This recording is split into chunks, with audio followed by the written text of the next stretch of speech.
प्यारी मेरी बहना, बहना मेरी लाडली, बचपन का प्यार मेरा भूल नहीं जाना। बचपन का प्यार मेरा भूल नहीं जाना।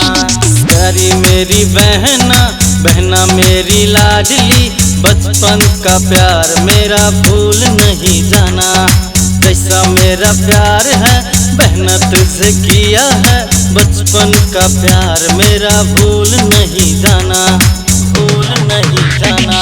सुनो मेरे भैया हमें ना भूलाना, रक्षा बंधन का फर्ज निभाना।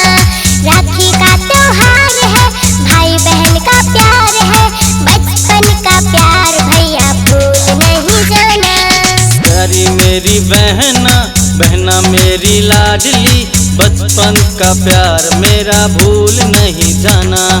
जैसा मेरा प्यार है बहना तुझसे किया है, बचपन का प्यार मेरा भूल नहीं जाना, भूल नहीं जाना।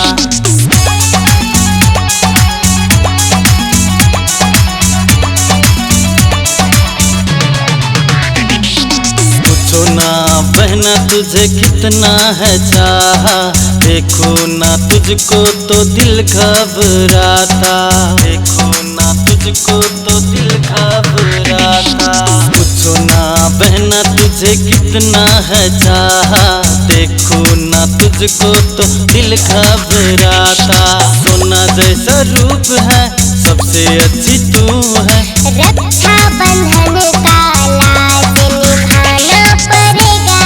प्यारी मेरी बहना, बहना मेरी लाडली, बचपन का प्यार मेरा भूल नहीं जाना।